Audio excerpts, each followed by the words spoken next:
Interviewé par Le Point, lundi 26 août, Michel Simès est revenu sur son premier échec au baccalauréat, en expliquant qu'il a été injustement jugé par sa jeune examinatrice, qu'il avait vraisemblablement dans le collimateur. Ce lundi 26 août, Michel Simès a fait des confidences, dans les colonnes du Point, sur son échec au baccalauréat, en juin 1976, lorsqu'il était scolarisé à Saint-Cloud, avec pour spécialité les sciences naturelles. Cet événement, l'animateur télé de 67 ans s'en souvient comme d'un véritable traumatisme psychologique, notamment parce que ses parents, persuadés qu'il réussirait les rattrapages, avaient sorti le champagne et le seau à glace. Je revois encore cette terrible image, s'est-il remémoré avec émotion, dépité de ne pas avoir donné une raison à sa famille de boire une coupe à sa réussite.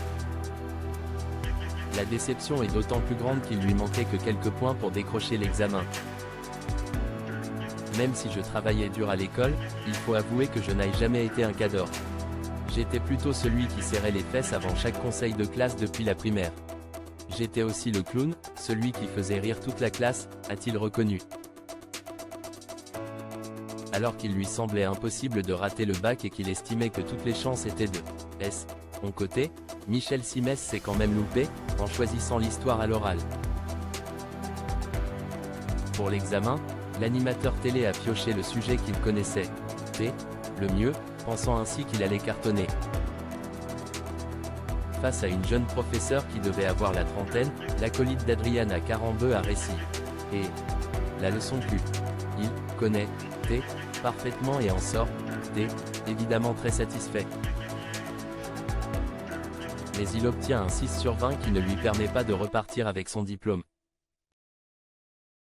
C'est incompréhensible. Je ne dis pas que je méritais mon bac, mais ce jour-là, j'aurais dû l'avoir, s'est-il indigné, estimant que son examinatrice, elle, a fait volontairement échouer et ce, pour des motivations non scolaires.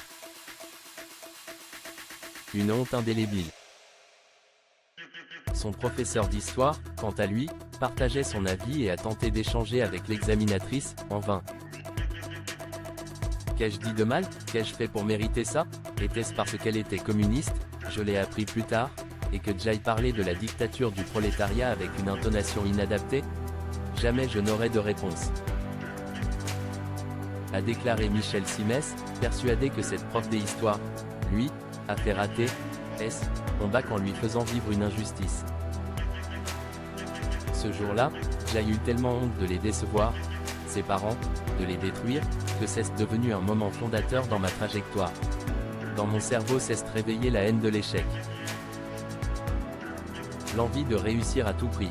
Un an plus tard, quand j'ai obtenu mon bac, j'ai décidé d'aller en médecine, dans l'université la plus difficile de France. Necker, enfant malade, a développé le futur chirurgien, qui a redoublé d'efforts pour effacer de sa mémoire ce vilain souvenir.